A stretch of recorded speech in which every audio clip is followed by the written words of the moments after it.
We're here today for Guy Finley's online and in-person class. A little disjointed this morning. Our power went out about 5 minutes ago, and then it went right back on about a minute ago. So I think everything is in good shape, right, you guys?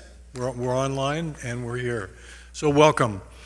We're going to have another great class with Guy on inner life studies, and we welcome those of you who are on the different platforms. I don't need to mention them all, and for those of you here in class, I do want to remind those who are in the room to please turn your cell phones off so they don't go on during the talk. And if you're new here, the class format today is Guy will give about a 60-minute talk. We'll have a 5-minute break, and then we'll come back for about 25 minutes of dialogue and questions and answers with Guy, where you can participate directly. And if you'd like to do that, you can go to the chat boxes or to the question box and go to webinar, and you can put a question in there. And also, if you're on GoToWebinar platform, you can talk directly to Guy, and you can raise your hand at that time. And so we appreciate all your questions, and we'll try to get to as many as possible today. So at around 11, thereabouts, we will go just to the room. And anybody who wants to, when I say that, that will mean the people in the room can come up to the microphone here and share, and that'll be the last part of class, and you're all welcome to stay on that. So we have a 90-minute class, and we go over maybe 15 or 20 minutes with students in the room. So that's how our format will work. And if you have any technical problems online, just go to the chat boxes or question box, and Kate will help you behind the scenes. Yes. It was exciting to see Kate operate because the power went off. She immediately came here, got everything ready, and it was almost disappointing that the power went back on because she was ready to go with the batteries and the cell phones, and it was impressive. So that's our backup plan if it happens again. So stay with us. One way or the other, we'll get right back on. So here's today's topic. I'm going to just read the topic for this morning. Guy will read the key lessons. A single revelation that releases you from the source of all stress and sorrow.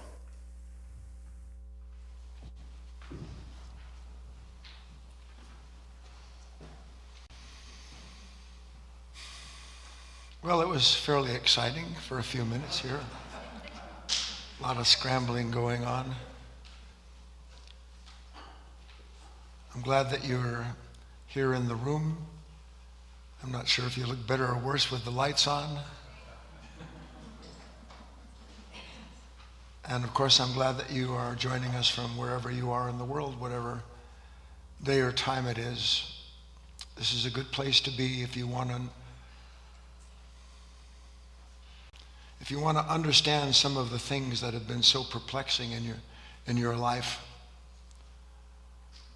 And one of them would be this question: how many possible solutions am I going to have to go through before I finally solve this seemingly inextricable suffering?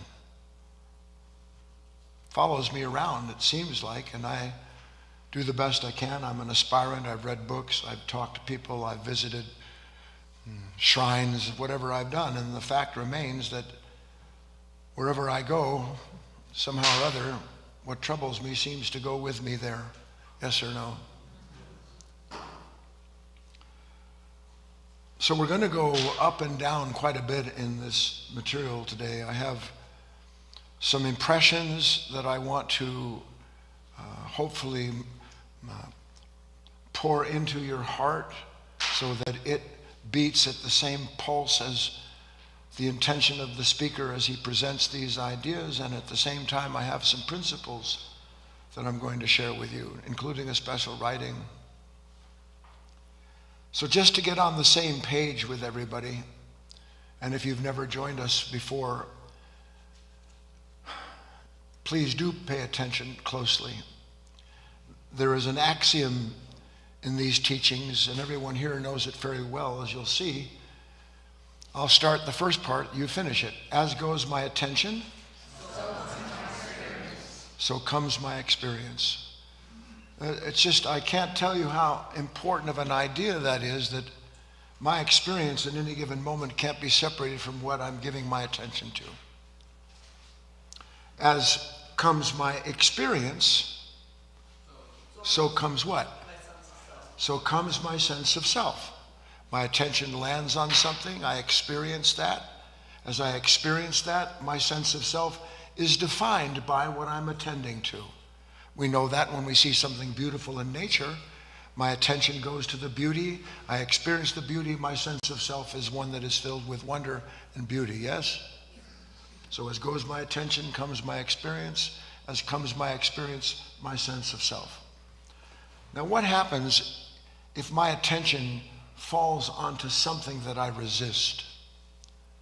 What happens if my attention falls on something I resist? Well, as goes my attention, so comes.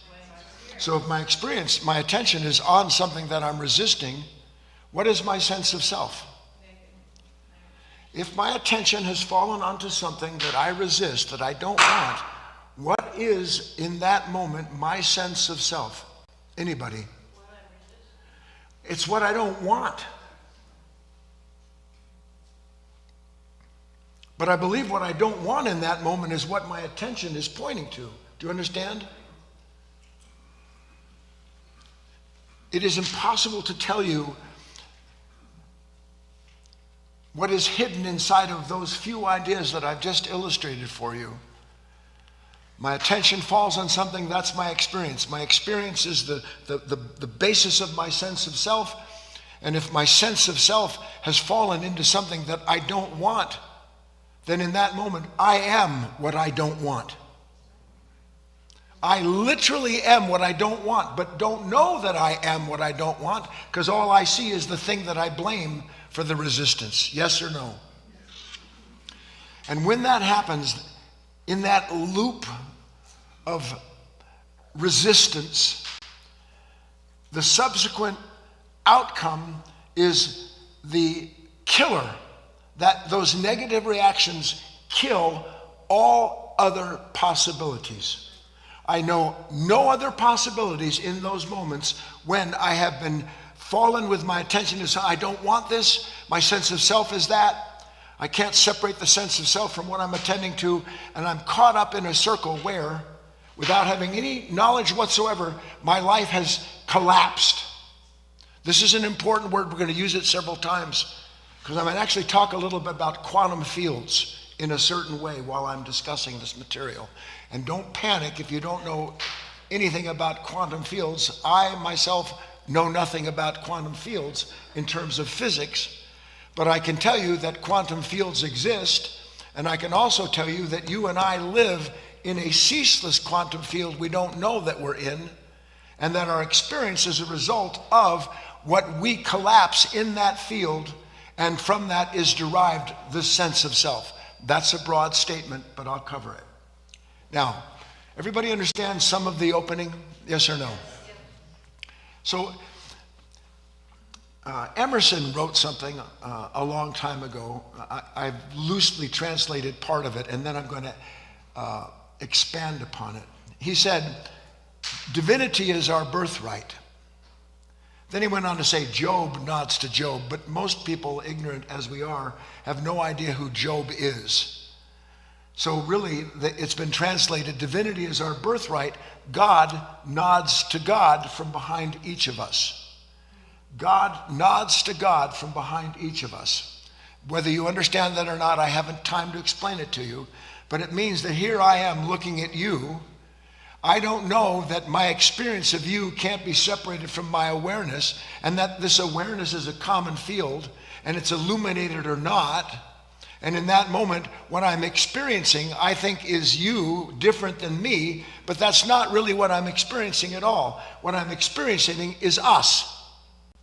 That's what I'm experiencing, but I don't want it to be us if I don't like you. That's quite clear, isn't it? But then he goes on to say, but let us remember, because we like that idea. Don't you like that? Divinity is my birthright. God nods to God from behind each of us. Amen, brother. We get these flashing lights. We do. But then he goes on to say, but let us remember as as divinity is behind our failures and follies also. So on one hand, this divinity, this beautiful divinity, God nods to God, but that same divinity is behind our failures and our follies as well. Now, how is that possible? How can divinity be behind our failures and follies? Are you interested in the topic? Yes. I intend to show it to you if you want to see it. Please bring up the key lesson for today. This is the first key lesson today. I have two, or actually three. Read along with me. We're explaining how divinity is behind our failures and follies, even as it's behind our ultimate total similarity and the experience of something that is divine.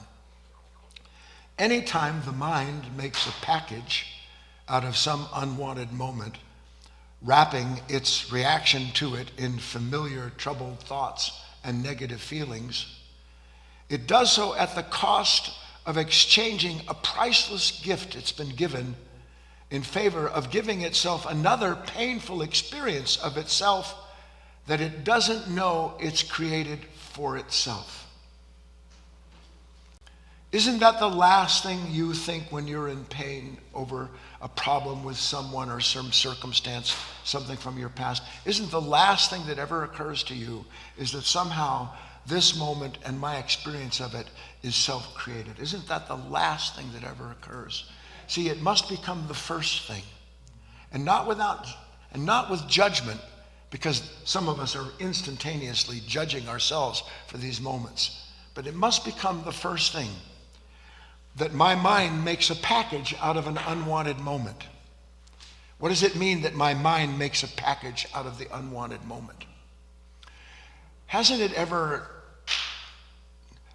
tickled your curiosity how it constantly escapes us that our experience of not wanting any given moment is actually the experience we don't want in that moment?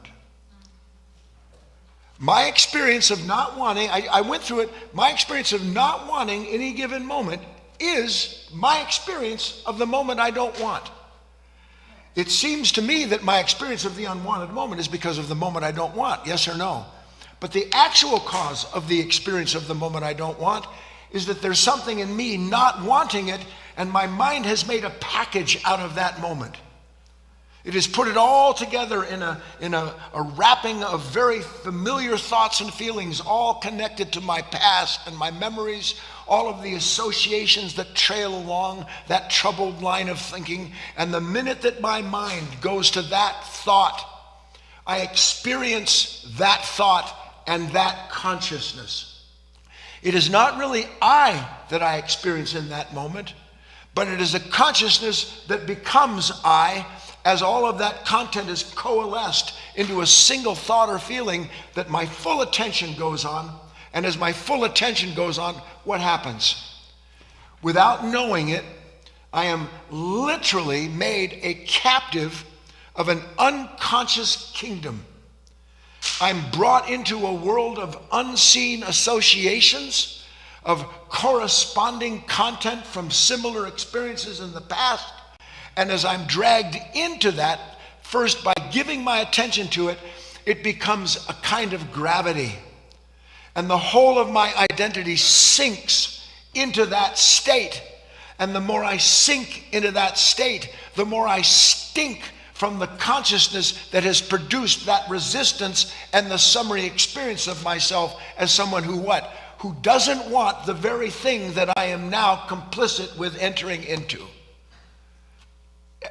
Do you get that, everybody? I don't want it to be too difficult. Now, this might be difficult, so listen.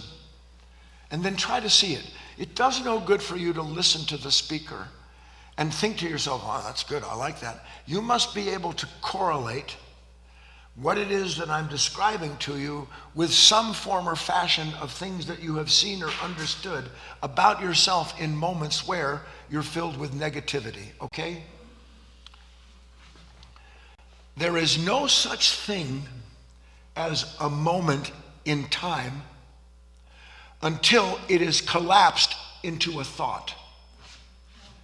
There is no such thing as a moment in time until it is collapsed into a thought. And then the thinker experiences the temporary reality that it has created from the conditioned content of itself. Now let's go back over it.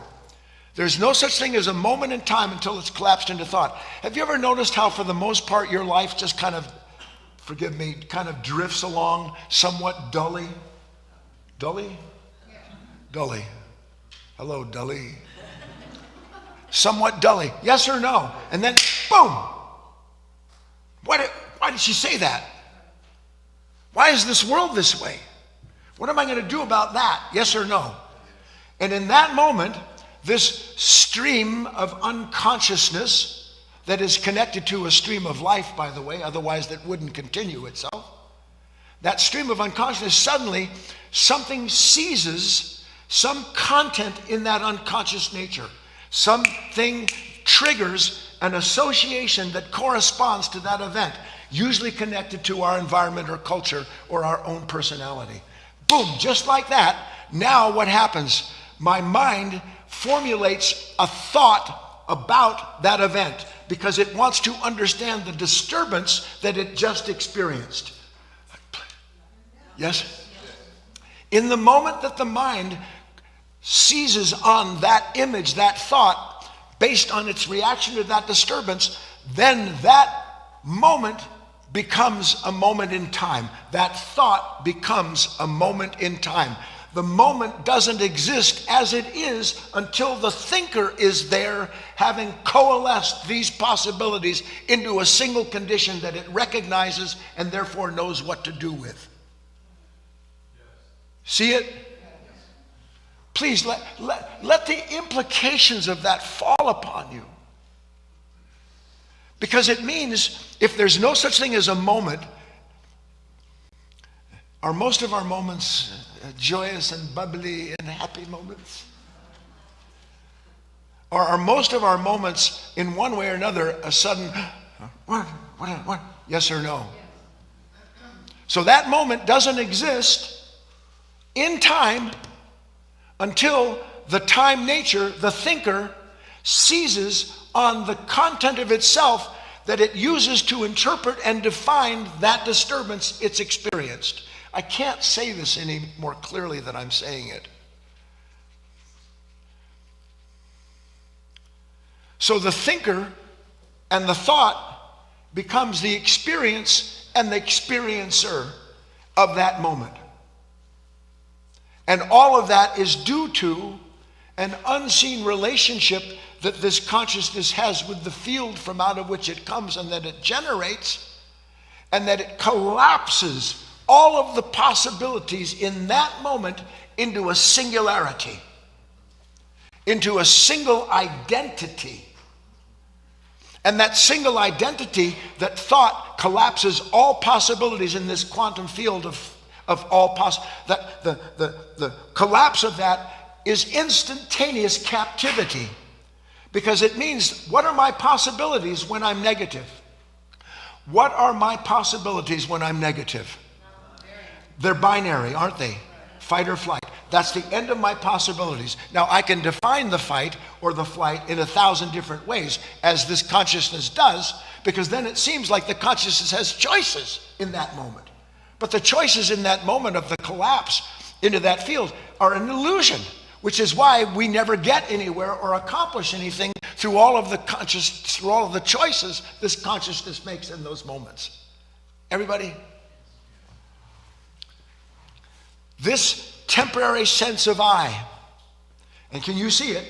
It is a temporary sense of I, yes? Is at the cost of realizing any other possibilities in that moment. It'd be like walking into a store and finding a piece of a crud on the floor and buying the crud and leaving everything else in the store on the shelves. Because the only thing my mind is attending to in that moment is what it has reacted to And it can't react to something without comparison, and therefore deriving its identity from the very thing that after it's done that, it doesn't want.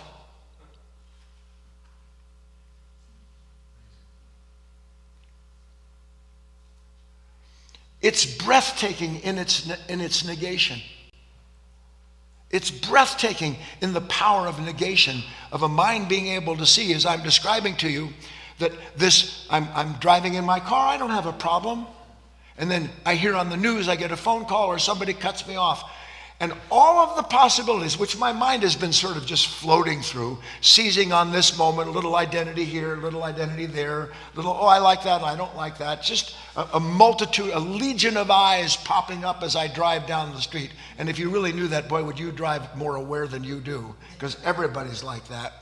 And then, boom, something that dominates the entire consciousness seizes the attention, and connects it to that one thing. And as it's connected to that one thing, all the rest that's sitting inside of that field associated to that one reaction pours into it, and out of that there is a sudden sense, a strong sense of self that appears. Yes or no? Now, what do you think happens? How am I doing on time? What do you think happens when that happens over and over and over and over and over again? What do you think happens? That field becomes almost a neural pathway.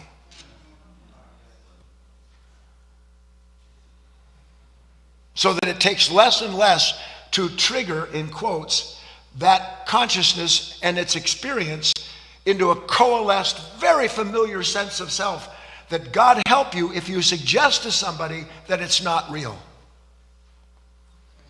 That if you tell them it's possible for them to get over their anger or their bitterness. Now, C.S. Lewis, he writes, the whole difficulty of understanding, first of all, maybe is that not hell? Am I not in hell when all I have is what's troubling me and my struggle to escape it? Is that not hell? Now, I realize hell disappears seemingly when my struggle comes up with a choice and all of a sudden I'm going to Spain to eat tapas someplace, drink brandy. I don't know what you do there. So that's hell, yeah? So here's, C.S. Lewis says, the whole difficulty of understanding hell is that the thing to be understood is so nearly nothing. This is out of the Great Divorce. The whole difficulty of understanding hell is that the thing to be understood is so nearly nothing. And then, forgive me, Mr. Lewis, I've finished the sentence for you. The thing to be understood is so nearly nothing save thinking, lending it the suffering that make it so. He didn't write that part, but you can see that that's intended, isn't it? The whole difficulty of understanding the hell I'm in is that it's really nothing except for the fact, by my divinity, I have the capacity to interact with a field of all possibilities, and in the interaction, in an unconscious fashion, collapse the whole field into something that wouldn't exist if I didn't want it, and then I sit and hate the field I've collapsed, and therein is hell and its inescapability as long as it remains invisible to us. Class is over. You following me?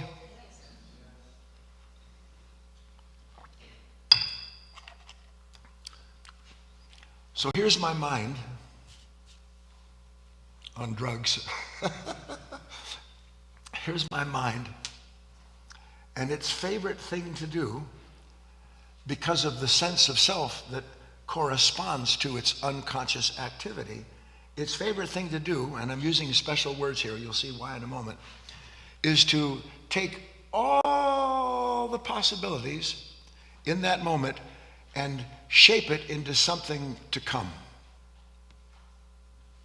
That's what it likes to do. Shape things into what is to come. Well, when you see a moment you don't want, haven't you given the shape to the thing you don't want to see?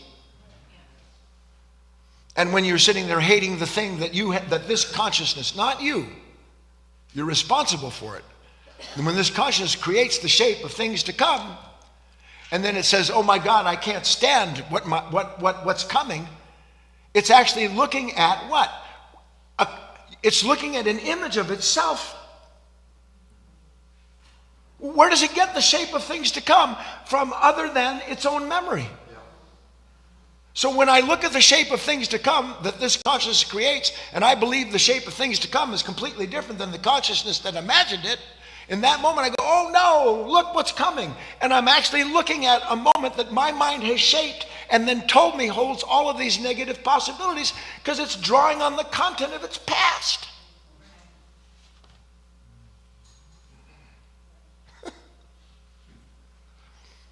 What would you give to have this right at your fingertips in the moment? If you really want that, that's part of your divinity. It's actually all good. There's no such thing as a negative act of God. Your awareness of this condition leads to a good relationship with the consciousness that now is able to be aware of it. It's all connected. But if you could understand this, and how do I understand it? How do I come to any understanding? We talked about this, is today's Sunday? We talked about this Wednesday or Saturday. How do I come to understand something? Anybody? I have to go into it. And how do I go into anything? My attention. So that means as I have my own attention, and I have the love of nothing else, of curiosity. Why have I had this moment 1,000 times? Different places, different people, different problems. 1,000 times the same pain. Why? Because without knowing it, this unconscious nature that is part of a broader field of all possibilities, by the way, that unconscious nature is part of the broader field of possibilities in the ray of creation. It loves to find something and then collapse everything down to the most narrow possible point. Because the more narrow the point, the more it stabs me. The more of sense of self I get from that very focused point. Laser-like attention on lashing myself with my own thoughts and feelings. Following me still? Now, shape of things to come, as we do now, is always what? In the image of what I want or what I don't want. Isn't that the shape of things to come for us? Now contrast that idea that without me aware of it, God willing now you'll at least be suspicious, by itself, my mind will seize onto something that in truth seized it. My mind will seize onto something that in truth seized it. There's no separate seizure. Something grabs my attention. So it doesn't matter whether something has grabbed my attention that then I have a corresponding reaction to, or my attention was given to something that creates the corresponding reaction, because it's the same result in the end, isn't it? And the same result is that this mind has shaped the thing to come as what I want or as what I don't want. So the shape of things to come cannot be separated from how I am identified with one form or another of desire. It's impossible. So desire is the force behind the shape of things to come at this level of consciousness. But there's another level. Let me read to you this quote. I probably looked at it 5 times a year for many years just because of how concise and beautiful it is. It's attributed to Rumi. Unable to perceive the shape of you, I find you all around me. Your presence fills my eyes with your love. It humbles my heart, for you are everywhere. Unable to perceive the shape of you, I find you all around me. Called The Shape of Water. It was from a lovely film by Guillermo del Toro. It was a love story. Unable to perceive the shape of you, I find you all around me. When you're in a moment at the simplest level of something that's beautiful, I don't know if you noticed around, I don't know, maybe it was 1 o'clock yesterday afternoon, the clouds, the clouds above us were beginning to reflect the low pressure system that's moving in. And all of the clouds had been turned into these delicate wisps. So the sky looked like cotton candy that had been stirred up, and you could actually see the movement of these whispering clouds. And it was so quiet and beautiful. Now, in that moment, when you see something like that, the observer is what? The observer is the observed. And in the moment where the observer is the observed, therein that experience, which belongs to no separate I, is a form of divinity. Because in that moment, there's no separation between myself and anything that is being created, let alone its impact on me as I am created in relationship to that beauty. Do you see that with me? So this is what Rumi is speaking of, unable to perceive the shape of you. I find you all around me because I'm not looking for anything. I'm not wanting and I'm not wanting and I'm not wanting. Because when I want or I don't want, it is impossible to want or not want without the shape of things to come. Shaped by a consciousness incomplete, unhappy, and seeking a way to complete itself through the very thing that creates the pain that drives it over and over again, through the same collapse of that consciousness. And then that consciousness, you and I, without knowing what's going on, we actually suffer the captivity of it. You don't know this yet. Honest to God, you don't. A sleeping human being is always suffering captivity. Always. And you don't even know you're suffering captivity until a split second comes when all of a sudden you're released from it by an act of divinity. And the strange thing being that you were captured by an act of divinity, but an unconscious act of this nature as it was pursuing a sense of itself. Do you see what I'm saying? He goes on to say, it humbles my heart. Why? Why does it humble my heart? The shape of water, meaning the shape of you. Why does it humble me? Because the only way I can be in relationship with you is when I have surrendered myself. There's no other way. And what am I always struggling with? What are all of my struggles? Please, let's bring it back because I'm getting near the transition. What do you struggle with on a daily basis? Well, really what I struggle with on any daily basis is whatever it is that presents itself to me as something that needs to be struggled with. Could be you, could be this, husband, wife, children, family, finances, my face, could be anything. Right, Babs? Yeah. Anything. And I'm like some kind of weird unconscious kaleidoscope of conflicted thoughts and feelings, just whirling around and around and settling on this particular identity, struggling with how do I fix this, and I don't even know that the thing changed. This is what it means to be asleep. My identity has been formulated by a collapse of an identification with a single thought. All the possibilities are gone. I'm struggling to create new possibilities for myself. And then I hear something on the radio, and that's gone. And now my new possibilities are determined by whatever the world is doing and all that. And then I see an advertisement for Domino's pinpoint delivery. Tell me that's not, who couldn't eat that food, but doesn't that, wherever I am, I can just go, gimme, and a pizza appears. What do you think, Tone? Love it, yeah. You don't think they see you coming? Do you understand that's what advertising is? Advertising is grabbing a particular a particular aspect of your unconscious nature and causing it to collapse all of the possibilities in that moment into a single desire. And in the collapse of that single desire, a single identity that then must go do what the desire tells it to, or it's threatened or misses something important. And there's nobody out there preying on you, by the way. That's such an illusion. You want you conspiracy nuts. You want there to be someone or something that has some power or authority. There is no one in this world that has power or authority. And if there is actually somebody who has power or authority, they would never attribute it to themselves, let alone use it as a bludgeoning item to get you to think or move the way that nature wants you to.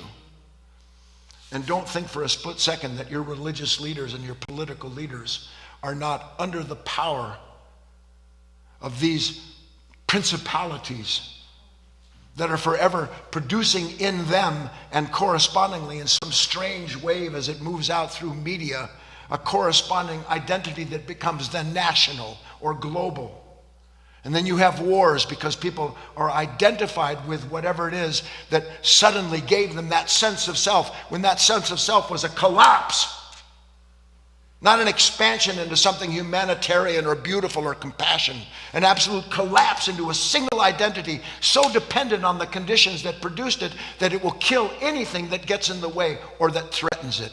I'm describing to you the world if you can see it. Are you? So let me keep going. So there is, if you will, yes or no, in the shape of water, which he was talking about, there's perfect innocence in there, isn't it? Because it has no, it becomes whatever acts upon it, doesn't it? Here's the surface of a lake. A bird flies over, and the lake picks up the image of the bird, and for a moment there is singularity. The bird's gone. The lake is back to its still state, waiting to take on the shape of whatever the divinity, whatever the will of the moment is. Waiting to take on the will of the moment. That's the shape of water, the love of the moment. Yes, please. Now contrast that shape of water to the fact that the shape of things to come that creates all of the suffering as I struggle to either keep it or protect it is that shape of things to come not made in my own image. Now be careful. Yes, it is. It is in the shape of my own image, and yet we must be very clear. It's not my image. I'm indoctrinated with the Olive Garden. I do. There's something so appealing about that particular commercial. I don't know, the pasta. It's in my head. I don't go there much, but I know the feeling. Do you have an Olive Garden in your head somewhere? Of course you do. Chris says, no. Chocolate? Yeah. Fresh fruits and vegetables, canned? Makes no difference. There's no positive or negative connected to that. There's just the fact that when I see it or think it, I become it. And I don't know that I do, because all of it's collapsed into a single sense of myself, and that single sense of myself cannot be separated from the shape of things to come. And when the shape of things to come I'm terrified of, and I hate the shape of things to come, who is the source of the thing that I hate? What is the source of the thing that I don't want? This unconscious nature. Not you, but you derive an identity from it, because in the shape of the unwanted moment to come is the shape of the temptation of what I'd finally become when I get rid of that issue in my life. Yes? Now you understand familiarity breeds contempt. What's more familiar to me than what I am instantaneously identified with? And that includes the collapsed sense of self that says, you took my freedom, you did this. And so I sit and I'm full of contempt for the very thing that my own mind created and then I identified with and called it my own. Familiarity breeds contempt. Bring up the second key lesson, please. We're getting to the summary and exercise portion of the talk. Read along with me. This is a summary. Psychological resistance collapses the unlimited field of new possibilities into a single momentary event that is not only unwanted, but that is seen and experienced as something separate, other than the unconscious mind that creates what it then resists. Psychological resistance collapses the unlimited field of new possibilities into a single momentary event. Let's stop there for a moment. We just went through that, didn't we? How many of you can see that's true? So just holding there, and I'll get back to it.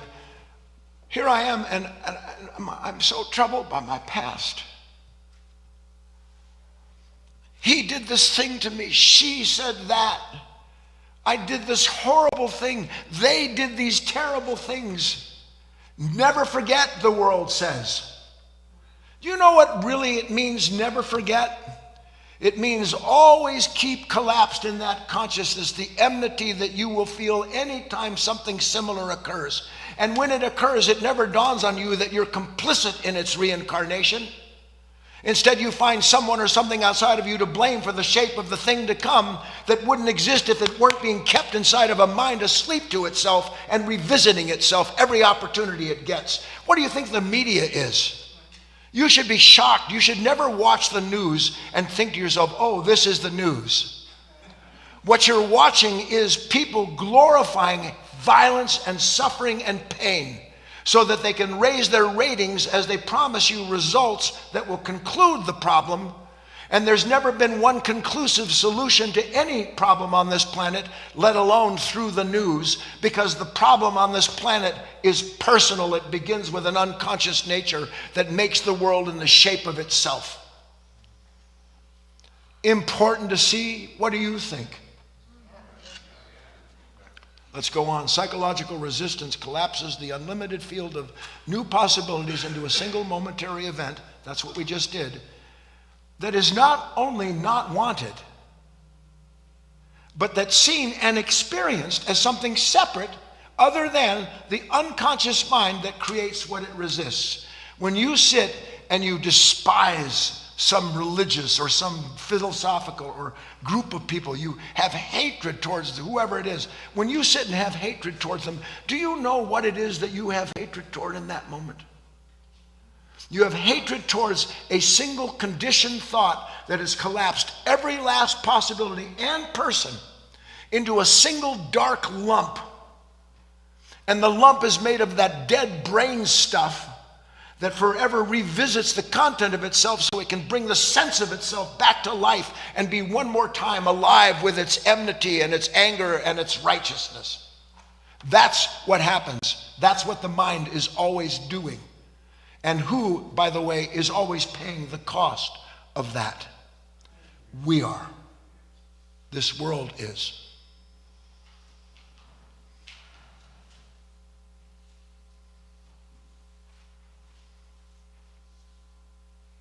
I'm just pausing for a moment because there's an impression.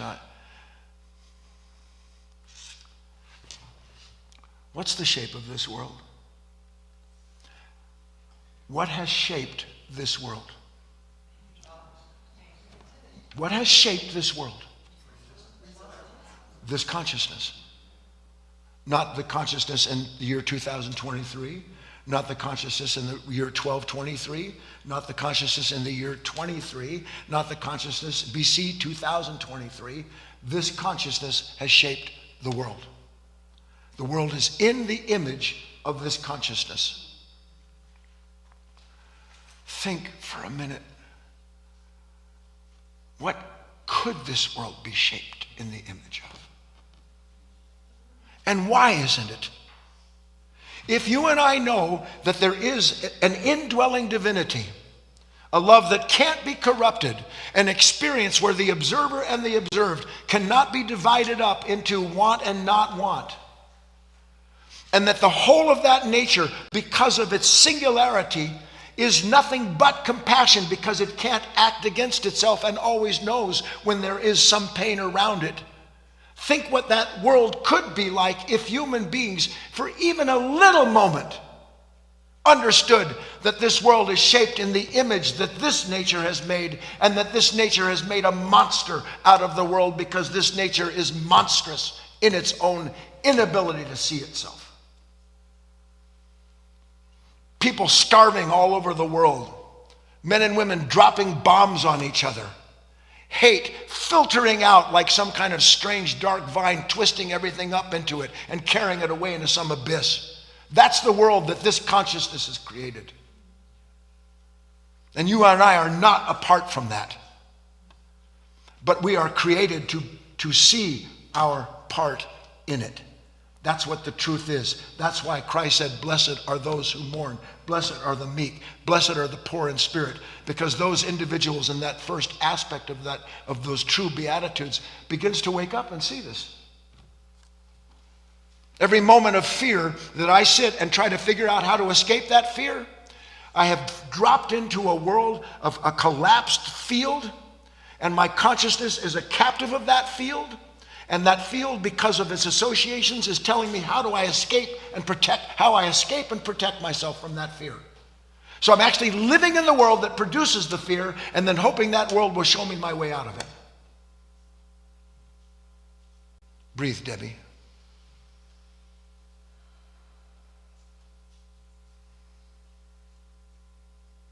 So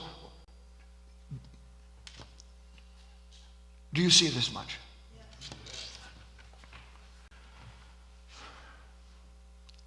Summary. And again, I want you to see this. And I only know how to show you by taking you in and out of certain experiences I'm pretty sure that you've had. So how many of you have ever been walking down the street or driving your car and muttering to yourself? How about you, Doug? Yeah. I'm a mutterer. And am I muttering because I'm happy? What am I muttering about? I'm muttering about what I don't want. And what is it that I don't want while I'm muttering? The shape of things to come. And where did I get the shape of things to come that I'm muttering about? From a mind that started muttering to itself about a particular disturbance that it then named and dragged down into a world where I become a participant in my own pain without any idea that it's taking place. Now I'm Doug, I'm walking down the street, or Barbara, or any of us, because you've had this experience, and by the grace of God, and it is by the grace of God, suddenly I'm made aware of being a captive of the shape of things to come. And I'm made aware of it because the shape of water, the shape of that moment, of that beauty, of that light. There was light yesterday afternoon, I don't know what it was, maybe about 5 o'clock. And suddenly, and I'm transported, am I not, from the world of muttering into a world where I'm aware of this great, beautiful, mother-like nature of which I'm a part. Now, am I taken someplace? What's transported? In that moment, what is transported? My attention. And when my attention is transported, goes with it the experience that formerly was nothing but suffering and muttering, into a sudden revelation that you're all around me and that you always have been. So in that split second, can you see that field in which we are always in, that we are in even as I'm speaking to you, that field is kind of, it's going woo, woo, like that. Contracting, expanding, expanding, contracting. And it is, by the way, that field. And yet, inside of that, all the possibilities exist. So when my attention goes to what is naturally beautiful, then you could say, in one respect, that place that I'm in, it is an evolving landscape. An evolving landscape. And how does the landscape evolve that I'm in? If the landscape is all possibilities, do you see that? If the landscape's all possibilities, how does it evolve? Into what does it evolve? Whatever I am capable of attending to in it. Haven't you ever, there's certain synchronistic events. And the more you awaken inwardly, you'll be stunned, honestly, at the lessons that keep coming to you, but that you never saw Because when the teacher comes and the student's ready, when the lesson comes for the most part, is the student ready? No, the student doesn't recognize the shape of the teacher. And not recognizing the shape of the teacher and mistaking it as it does to be the shape of things to come, it resists the moment, the teacher, and the possibility of transcending everything taking place there, yeah? So I'm in a field that totally reflects and takes on the content of my attention and the consciousness that has it. So that without knowing it, and you've heard it, I'm explaining it to you, I don't just see myself, God nods to God. I experience myself at all points in time. But I never think I experience myself unless the experience is something I want. Then I'm all on board with that experience. But the minute the experience is something I don't want, I blame the condition instead of seeing the experience I don't want is because thought took all the possibilities, produced it into a single painful point, and then drew my attention, dragged me into that world, and it does do exactly that, where all of my possibilities are evaporated because something in me has been eviscerated by my relationship with that nature. Wake up, Ellen. Do you see it? Let's wrap up this talk with the special writing. And before I get to it, do you see with me, if you can, that idea that I just described to you of this evolving landscape? Do you not see the world devolving? Yes. Or for some of you, if only it would evolve into something as sophisticated and politically, spiritually brilliant as I am. Same nonsense. So we have, as individuals, a very specific part to play in either the evolution or the devolution of this planet and its relationship to all other bodies. We have a role to play. Now, remember that little story I told you about the hummingbird? Why is it got a beak full of water going to put out a fire? Why is it doing that? It's doing everything it can. You and I must understand our role in these things called fear and hatred and greed. It doesn't mean that you try to discipline yourself and do all the rest of that. All that's crud. It means that you're aware of it so that little by little you catch your mind going into that. Oh, look at this. Look at the finances. Look at the health. Look at the world. Look at the... So you catch that consciousness trying to capture you. Because when it captures you, you become completely polarized in that moment. Do you understand? Identification is polarization of the negative kind.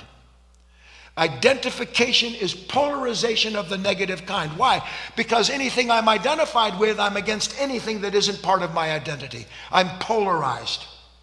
Can polarization ever produce unification? Let me go to the special writing. It's entitled, Thanks Be It to Jesus, Let the Dead Be the Dead. Let the dead bury the dead. It is a summary of all we just discussed. Use it as an exercise because the exercise is implied in it.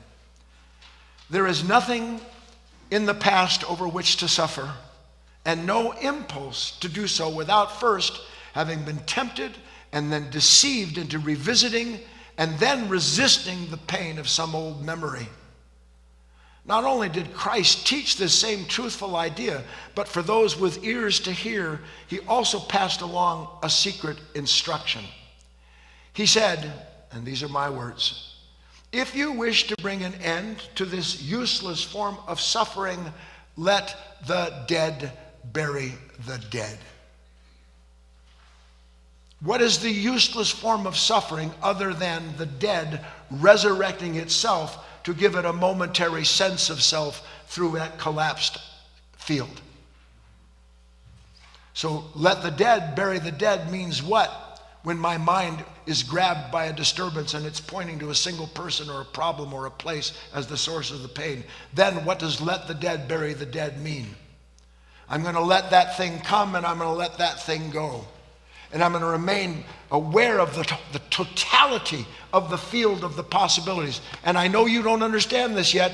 You are the totality of the field of those possibilities. The divinity that Emerson was talking about, made in the image of God. What do you think that means? You and I are the microcosmic version of this universe with all of its macrocosmic celestial powers. And they're all the time going on inside of us, but we have almost no awareness of it at all. Why do I have no awareness of it all? Because all I'm aware of is the dead telling me what to do to come back to life. Let me withdraw my attention. Let me give it to the proper place, the proper point in time, which is what?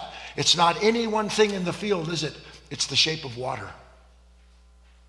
It's the shape of all that can be. And there's no separate self in the shape of all that can be, is there? There's just the awareness of it. And that's the divine. And it is divine. And you'll discover that's true if you'll do this work that we've covered in our meeting today. Let's take a break, come back and have our dialogue.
Welcome back, everyone. We're going to get started here with the Q&A and some time here with Guy. We have several written questions and a hand up. I want to just remind everybody that all these free online talks are sponsored by the nonprofit Life of Learning Foundation right here in Southern Oregon, where Guy is the director. And if you'd like to help us, please know that every donation you make, no matter the size, we always say this, but it's really true, no matter the size, helps us reach out and help others around the world with these teachings. So and if you're in the US, all donations are tax deductible. So if you go to guyfinley.org/donate, you can do that at any time, by the way, not just during the time now. If something stirred in your heart and you like what you're hearing and you know this is helpful for the world, we ask you consider that. We always want to make these classes free as long as we can. So that's kind of the model that's been helping us these last few years. So please feel free to join us in that way. Just real briefly, next Saturday, this coming Saturday, we do have our work party Saturday where there's a discussion with Guy on Facebook and YouTube.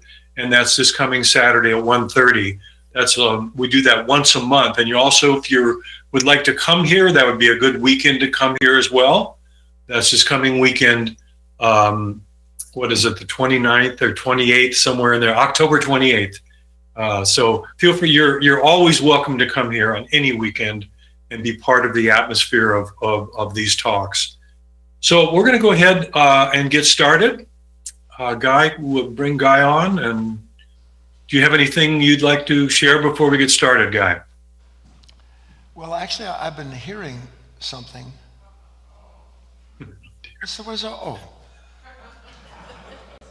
Do any of you hear it?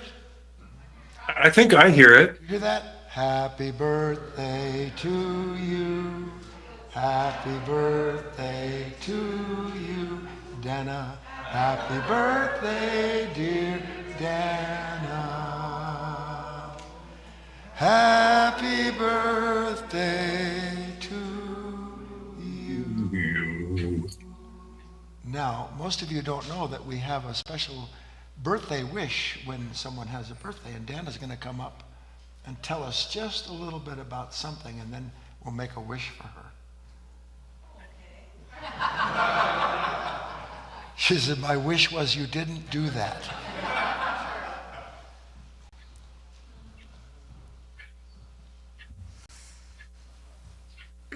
Not sure what to say. What would my intention be, given that this is the day upon which, when everything was moving through the solar system, it was in a particular place, and in that time I came into this form. What would you wish for Dana from your heart?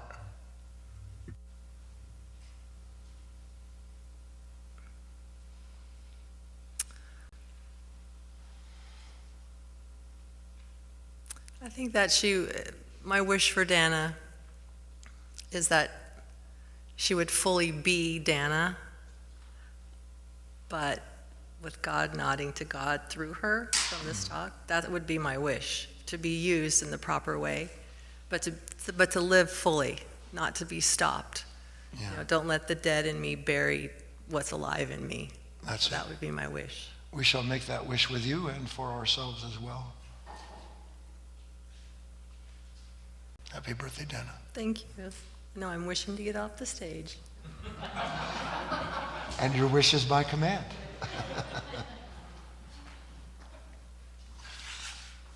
All right, Doug, I got nothing. All right, let's go. Everyone, if you're on GoToWebinar, you can raise your hand. That's a little hand icon, looks like that.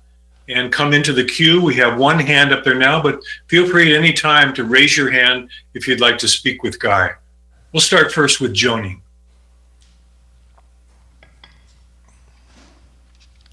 Hello, Guy, and everyone there at class. I miss you all. Wish I could be there with you. Where are you? Dan?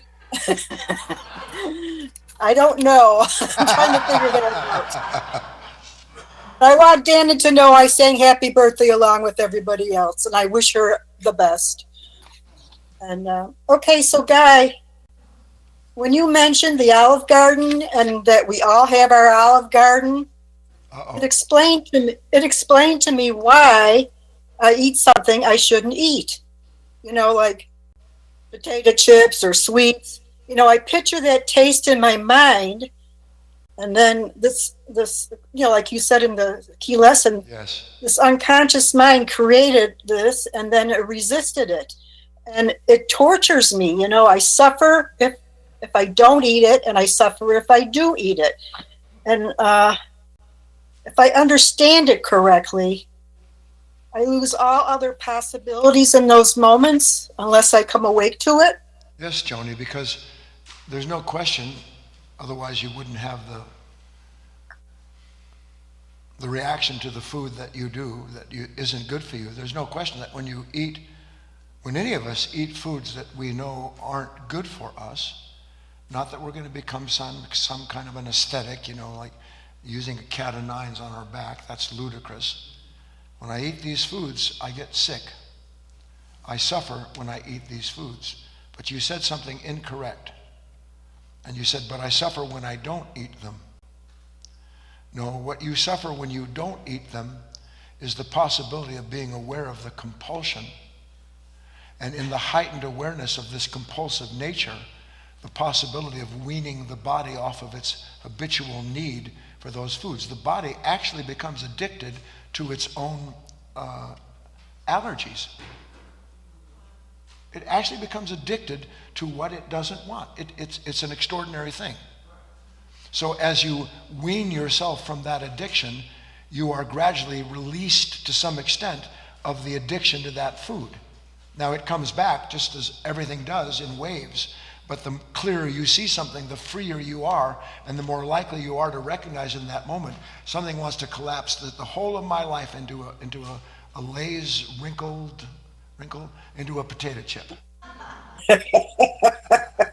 I used to love those sour cream and onion potato chips. Oh my God. Eating a sandwich without that was unthinkable. But I don't eat potato chips anymore. I eat chocolate instead.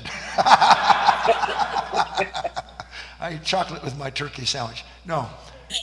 So that's it, Joni. It is, I must suffer consciously in order to stop suffering unconsciously. It's built into it. Healing is built into the proper awareness of oneself. All right? Thank you, Guy, for clarifying that for me. All right, Joni. Your sister's coming on stage. Oh, good. Yeah. I can't let her have the final word. My name is Patricia. When Guy was talking, I thought this was an extraordinary talk. And when he was talking, I saw an example, and I love examples in my own life because then it brings it home and makes it clear. And I resist gray weather. I like sunshine. It has to be sunshine. Now, I didn't see the beauty in those clouds that he was talking about because it was dark and it was dark and I didn't like it. And you could see that was when the quantum field, Yes. because my preference. Now, if I just prefer sunshine, it's not a problem. But if I hate it, I can't see any beauty anywhere. Correct. And I do see beauty all during the year because I don't go that far. But I could see anything I want to hate or not want or resist is going to tie me to it. That's my captivity. I saw it so clearly during this talk. Good. Back to you, Doug. All right, Guy, let's go to Stephen in the queue. All right. Stephen, if you can, there you go. Yeah, my bad. Okay. I don't know if you can hear me, but Guy, I just want to say I love you. I appreciate you. And honestly, I don't have any questions. The more that I listen to you, and I'm sorry I'm at work, I can't speak long, but the more that I listen to you, the questions that I think that I have for you in the beginning, they go away. It's like you're recalibrating how my thoughts are. I not you specifically, but your teachings and what I'm learning from you. So I just want to say I appreciate you. and you're helping me a lot. But I gotta go. I'm so Sorry. glad. I'm so glad. I'm glad for you. But I'll still be listening. Stay close.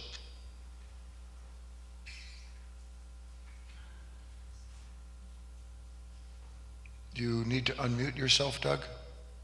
No, I didn't know if you had a comment. Oh, no. So sorry, Steve, I muted him. There was a lot of noise going on there, but thanks for coming on. Let's go next to Susanna.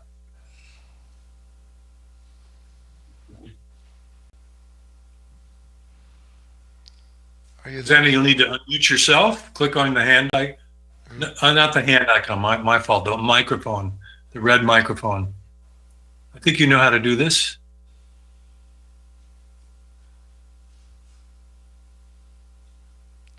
Okay, we will come back to you, Susan.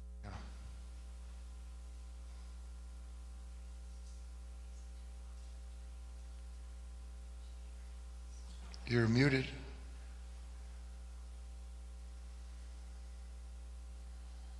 I muted myself. Okay, I'm sorry. Question from Fran. Beautifully stated and clearly understood.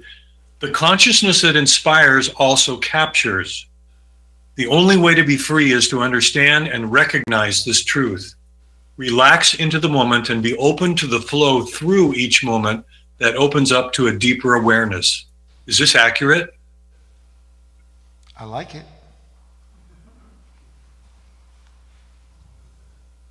Now we must take our intellectual impressions and turn them into definitive acts present. It isn't a popular idea, and Fran, I'm just enlarging on what you said briefly. It's not a popular idea at all, and yet if you've understood what I've said today, you can realize the truth of it. It isn't what I add to myself, because how can I add to myself something that doesn't already exist as a part of myself? How can I add that to myself? I want to add security. I'm not saying don't make a living, be a good householder, take care of your things. But when that idea of being a good householder includes trying to enhance or enlarge or expand or somehow get more of whatever it is that I think I have to be content, then in that moment, can you see that this idea of let the dead bury the dead means simply the real change in my relationship to this moment is going to be by what I don't do, what I don't say, what I don't think, or more accurately, seeing myself doing these things and recognizing the futility in them. It's a funny thing. We realize often how futile our actions are, don't we? And the last thing we want to see is that our actions themselves are futile when they're based on the shape of things to come. Let's go on.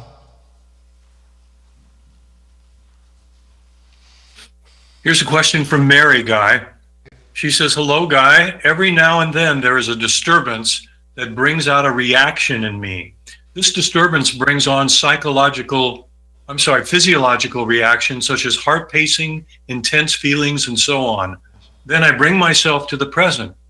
I become aware of myself and my reaction to the situation, and then it seems all these occur at once, and this sense of pressure in my head as a certain energy or spell that won't go away however much I focus on my awareness.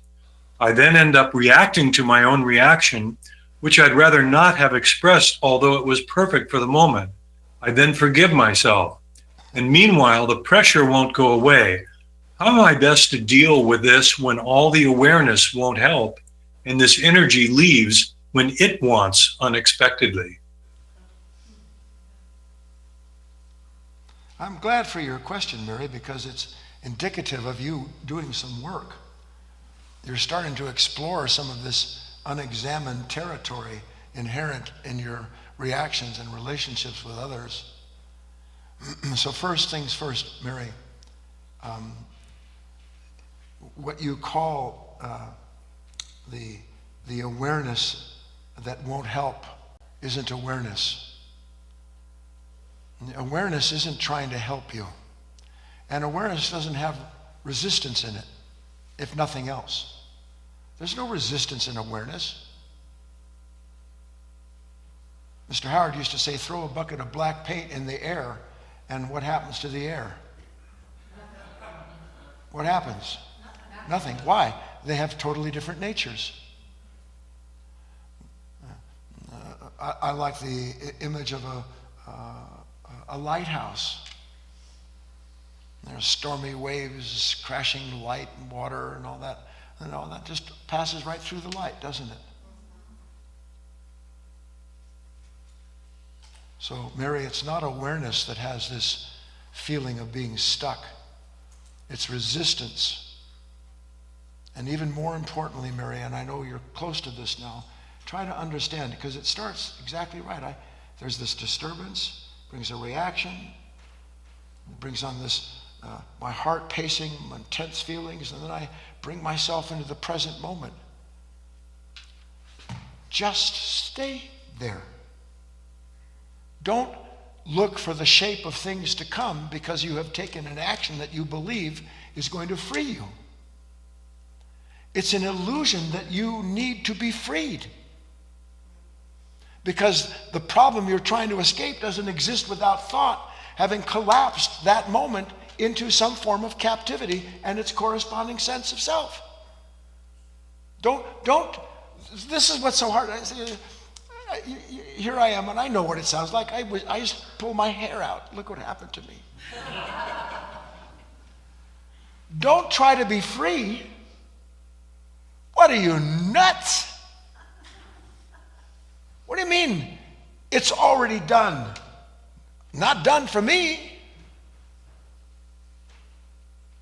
So the only way that a person gets to the point where they finally stop trying to be free is when they finally see nothing they do to free themselves can do it.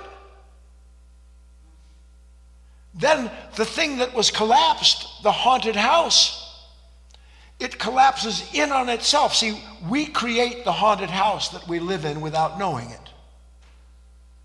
And then it's full of the spooks and the demons and the dark stuff and the voices and the pressure filled with that. And the more it's filled with that, the more I don't want to be in that house.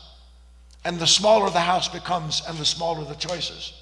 But if I see the fact of that, then I am released from that sense of myself. Then out of the ground of that haunted house that collapses appears something that cannot appear in any other way. In my weakness is thy strength made perfect.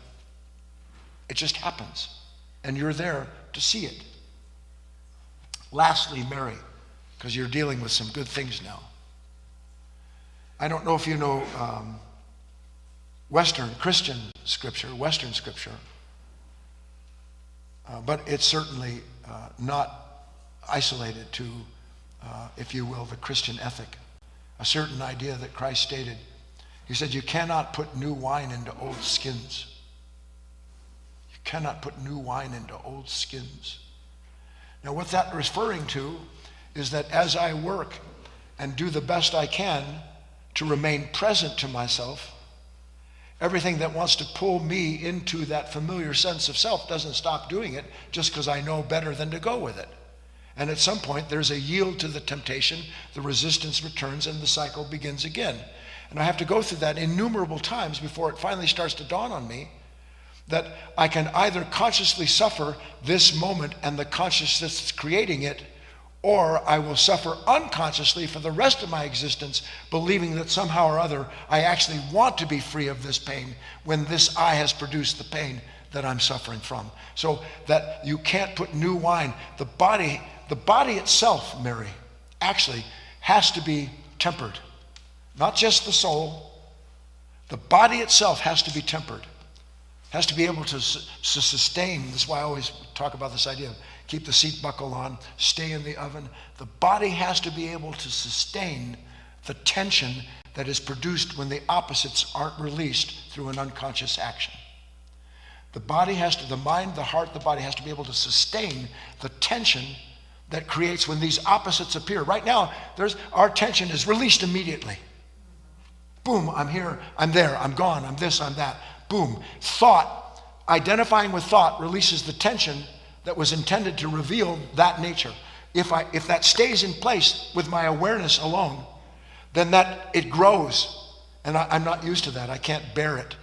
But the awareness that you seek that oversees all of that is built right into that moment.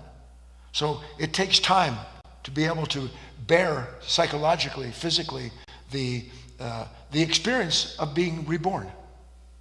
Quite literally. That's all, Doug. Let's go next to Imogen in the queue. Hello, Guy. Hi, Imogen. I just wanted to, this is really more of a thank you and a realization of where I've been and where I'm not now. You spoke of before how when something unwanted happens, we immediately think of the future. And something happened to me about a month ago. I don't know, I just fell into this place of happiness.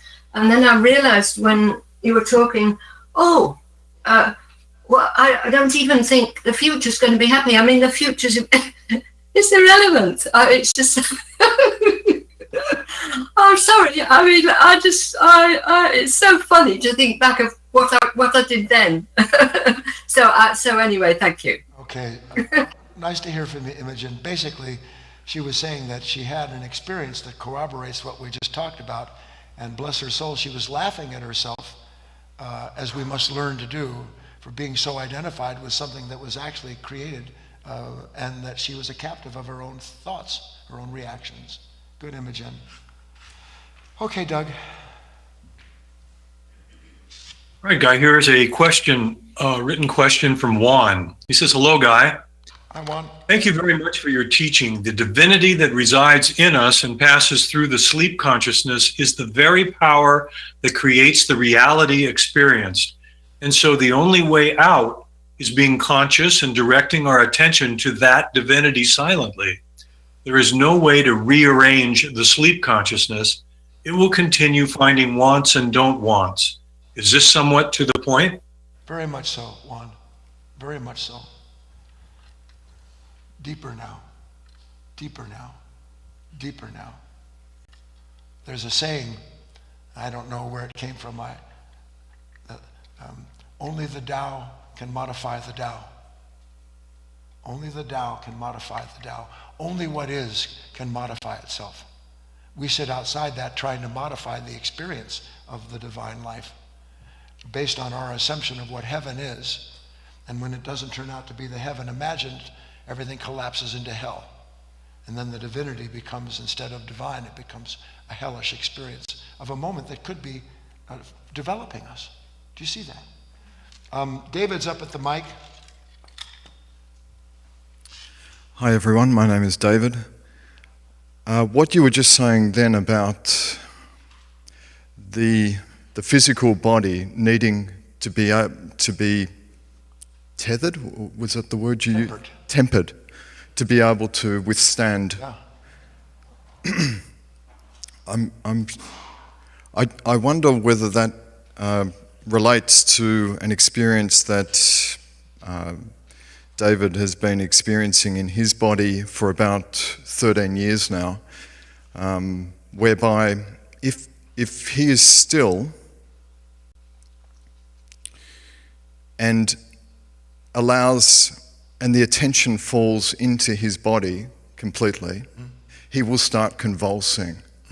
And that this has been and ticking, and it gets quite violent, quite big.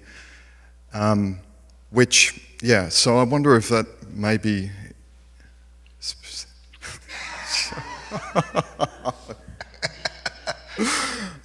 What am I going to say now? Yeah.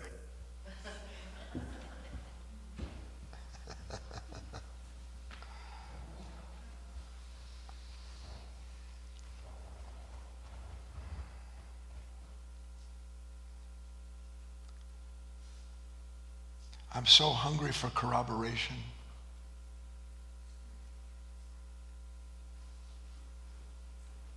I want what I'm going through to mean something.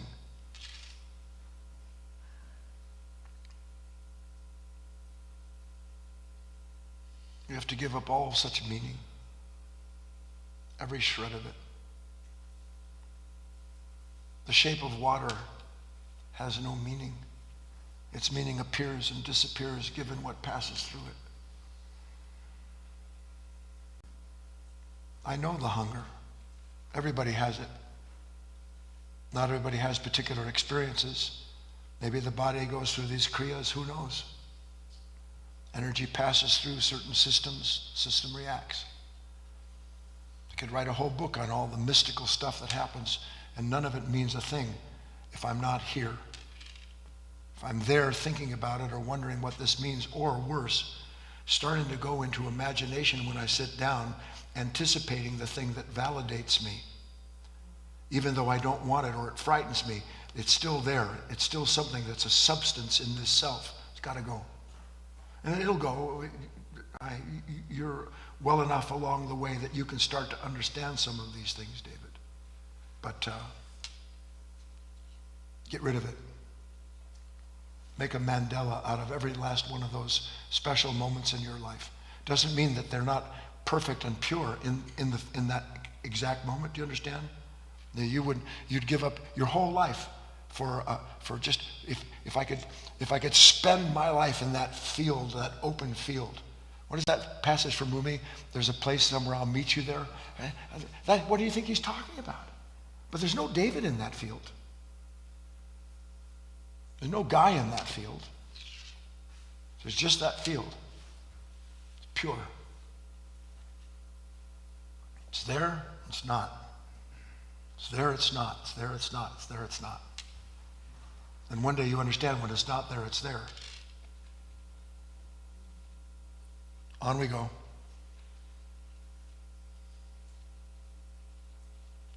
You're muted, Doug. Barbara, go back and do something to him, will you please? It's hopeless. We have one more question. We're right at the top of the hour. Okay.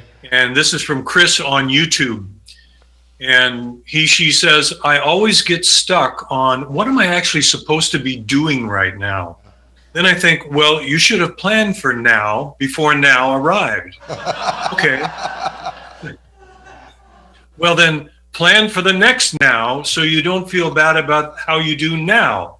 Then my mind wanders in a billion directions until I realize it's now again. Is this neurological? Oh, that's delicious. Hi, Chris. I hope you're still tuned in. Oh, that's perfect. No, that's it.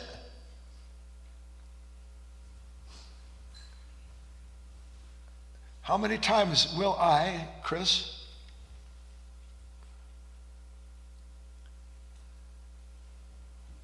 understand I just got caught again? And then instead of identifying with and judging myself as I just got caught again, I'll realize that the I is what has captured me, not the condition the I doesn't want. I'll see it. And then in that moment, there's no me trying not to be captured, and there's no me trying to be free. There's the awareness of a me that can't help but plan and then fail at its plans. That's what I see. And you just have to see it increasingly. These are, it's very encouraging, some of these comments from around the world, because I know these teachings are not for everybody, but that people are seeing some of these things. Is there frustration in Chris? Yes or no? Yes. So as long as she's frustrated, what world is she in? She's in a collapsed field called Chris can't stop making plans and then forgetting she made them. And it's funny to one respect, but when you find yourself over and over again going through the same thing, there's nothing funny about it at all, is there?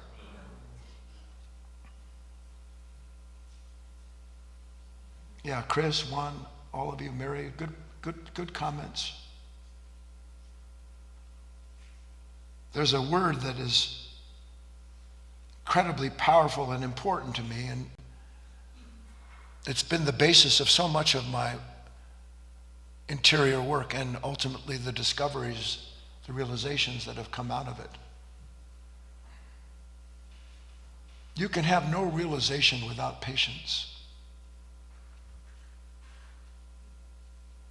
And we have no patience at all, because the moment the thing takes place, I'm there, thought collapses the condition, and I'm caught in that world where my impatience is proving to me that I don't want to be where I am, when the impatience is the result of being what I am in that moment. The word patience means to suffer yourself. If you're not willing to suffer yourself in the moment, to be aware of yourself, then the absence of that awareness is your attention being taken into something telling you you should have been aware. You ought to have been other than this. You can do better than that. And in that moment, you've been dragged down into the depth of that dark quantum field. Anything else, Doug? Well, we have Shoshana jumped in the queue. You want to take her last? Sure, and then the room is open to speakers, as you will. Okay. Let's take Shoshana.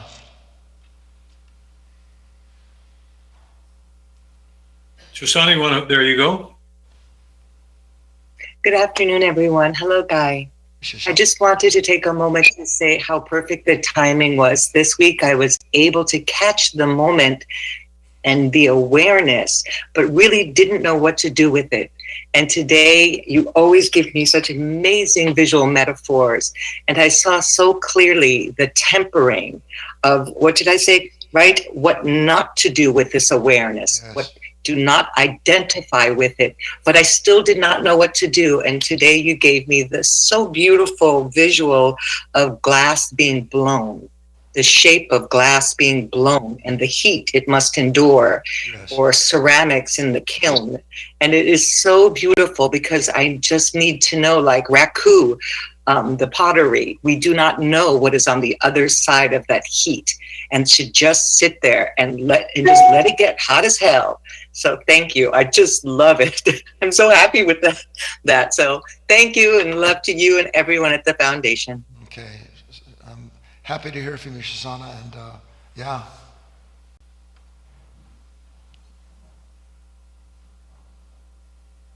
Yeah. The world is done out there. The world is open here. If anybody wants to speak, here comes Ellen, and Tony was almost out of his chair. I'm being polite. Yeah. Well, I wouldn't try to beat Ellen to anything.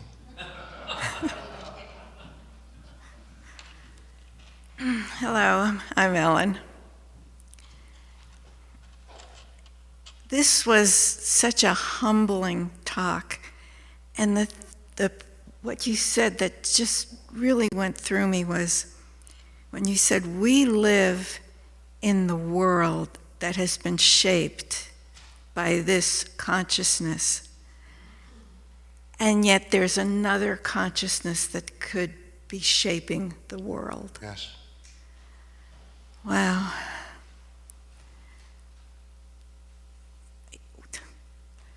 What are we doing, human beings?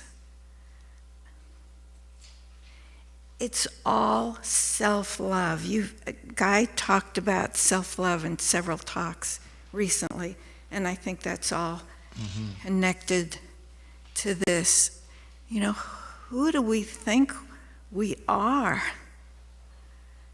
And here's this whole divinity that's all around us. And we think we know better.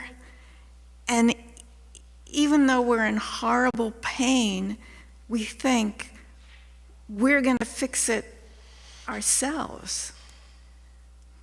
I mean, people give lip service to there being a divine, but I don't think people believe that, because even the most religious people are constantly trying to shape their world and shape other people's worlds to be just like their own. And I was thinking, now this consciousness is trying to shape a better consciousness based on itself called artificial intelligence. Yes. And how's that going to work out for us?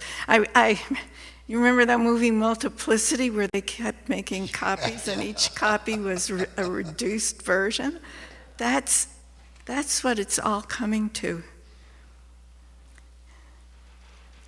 So with self-love, then I see Ellen coming in and hating herself for her self-love. And that's just more division. The self-love itself is divided nature. It has to be. Because it's pulled something out. And now I don't know, it's just.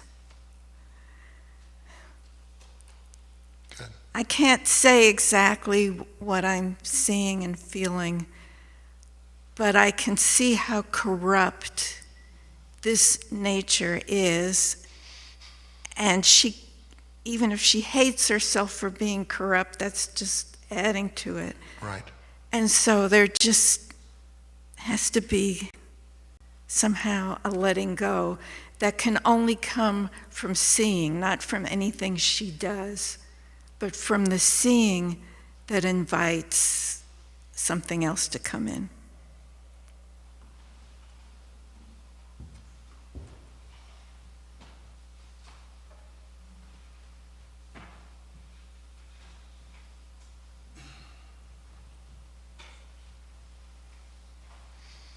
Before you speak, Tony. Yes. Now, Ellen was speaking from a legitimate form of remorse. Can't give herself that, but she can see.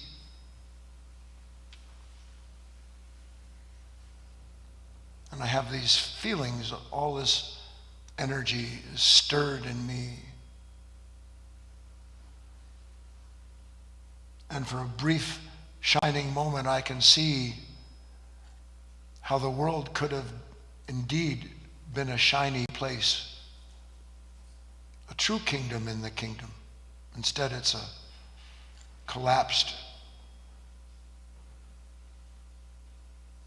broken, bitter, angry place. So I see all of that. What am I to do?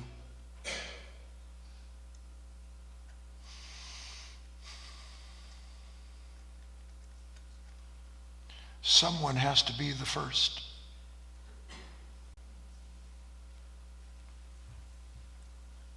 I can't lay down my arms, I'll be overrun. There's too much at stake to do this or not do that. And that is this world and this consciousness governed by powers and principalities, strange dark forms that have taken their own shape in life in a nature that was always had the possibility but was never intended to be imprisoned within it. Wasn't Christ the first who said someone has to be first at this? Not that he was, there have been others. Don't mistake that. Don't misunderstand what I'm saying. It's not religious. I can feel the fear. I'm going to have to die to it.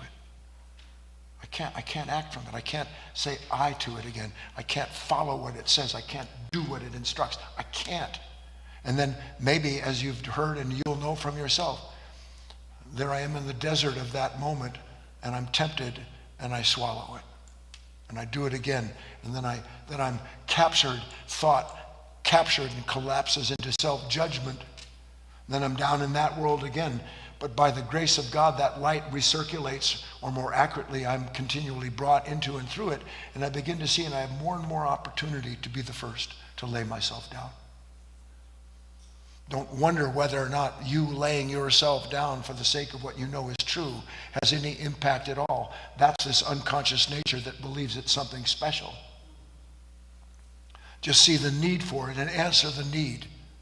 Because the need exists in the moment of the shape of water, doesn't it?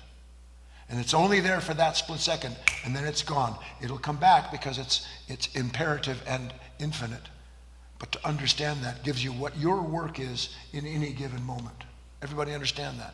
Tony. Good morning, my name is Tony.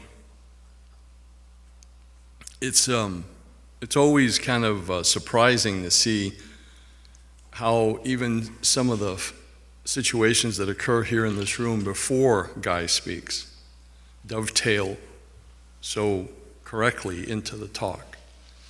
what Roger experienced. And each one of those moments, I mean, I'm just beginning to see that everything, every second of every just every moment is just another opportunity. It's constant, a constant revelation over and over and over again. And it's just our nature that just blocks all of this. It just blocks it. It's like almost like a football game, you know. It comes out of nowhere. Here we come and steal that opportunity. And it's weird because I had an experience the other night at 2:00 in the morning, and it was not, it was nothing spiritual. It was, at the moment, I didn't see it that way. I hear dogs barking at night, and it woke me up, and I could hear a distress bark. It's different. You know, dogs have different barks. If you're around them long enough, you recognize this. So I heard that, and I go outside, and here's the two big dogs we have, and in the middle of them is a skunk. And it's dark, and they're moving, and now what am I supposed to do? I can tell you what not to do. I've done it myself. Well, you know what was interesting is that I realized in that moment that this was absolutely a certain feeling of, this is none of my business. I've got to get them away. And I went to them, and that skunk, for whatever reason, was doing its thing, running back and forth. But the dogs, when they saw me, I just said, back this way. And it was my attitude. I didn't get upset. I didn't freak out, you know. And they followed my lead, right back to their little rooms, and the skunk went off on its way. And I went back to bed, and I thought, okay, that was unusual. In my mind, by the way, Tony was out there yelling and screaming, and a completely different scenario. But it's no different. That ridiculous situation I just explained to you, no different than what you experienced, Roger, this morning, or what we experience all the time. We believe in the nonsense that we tell ourselves, and we lose the opportunity to see life as it really is trying to develop us in every second of every day. And I'm very grateful for those opportunities. I'm very grateful that I'm beginning to see it after all these years. No, Tony, and your intuition is spot on. The experience, all of that. Here is this field, and it can go the way I go. Here's this field. It goes the way I go. If I become a maniac, it becomes a maniacal field. If I watch and I'm quiet, even if something happens, I still gain something from my relationship. The animals have a different reaction. Different reaction. Yeah, yes. Different. I experience all the time with the creatures. It's critical. I didn't step into that. I didn't step into that thing. It was almost like calling me in to become some kind of a crazier than them, you know, in the moment. But I wanted to say that in the last week's talk, when you said, you know, show me your true nature. That has really, I've latched onto that and really tried to understand it. What does that really mean? And I'm beginning to see what that really represents. You know, that's what we allow God really to speak to us. But you can't imagine what that voice is going to be like. You know, he speaks to the entire moment. What that impression is going to be like. Yes, thank you. Yeah. I don't want people out there thinking, well, I don't hear voices. Yeah. Yeah, we don't want to hear voices. Thank you.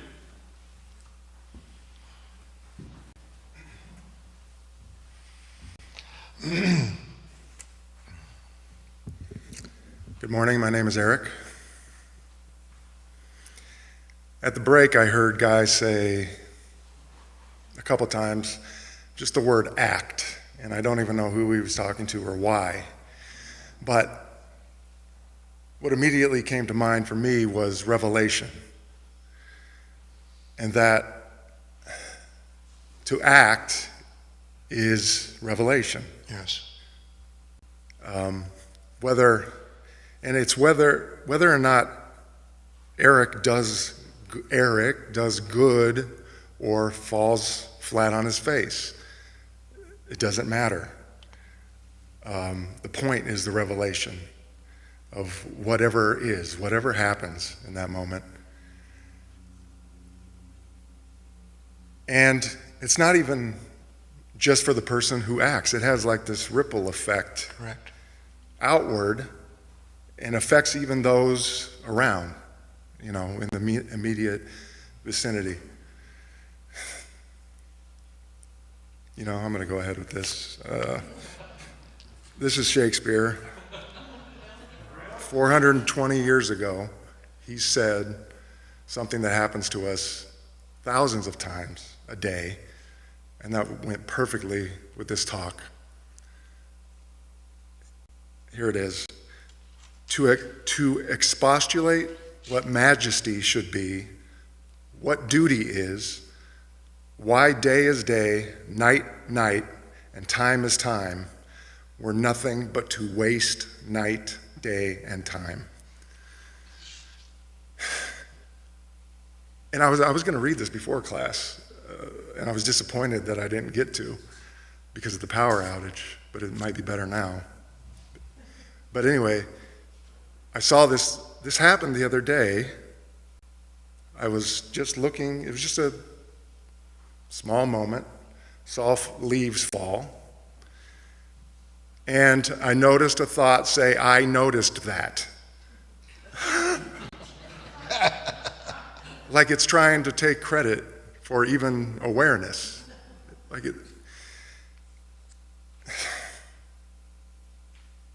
And so, how many times does that happen? Yeah. Day. That sort of thing, that little scenario. I'd like to catch it more often. Indeed. Come on.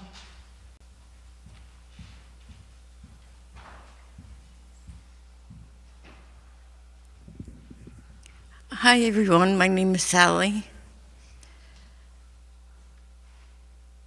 What Tony expressed was something during the talk that totally struck me too, was how this is moment to moment to moment. It is, there's no break in it. It is constant tension, constant resistance right now, unseen anything. And my mind, while you were speaking, was trying to tell me how impossible this whole task is. Like it could never happen. It was trying to make it so big. But that's one thing. Then the talk and what Ellen was speaking to. There was something you said in last week's talk that really struck me. And this talk just kind of reinforced it. And that was, what I wrote was, I can't meet the moment in my own name anymore. Sorry. And this talk today was so beautiful and so went into more depth as to why Sally can't answer or meet the moment in her own name anymore. Thank you. Good.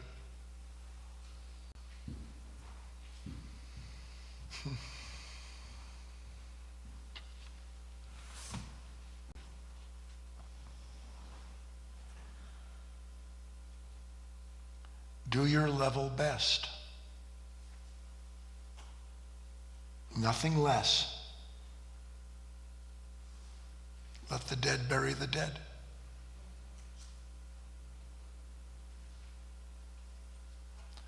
I'll see you Wednesday.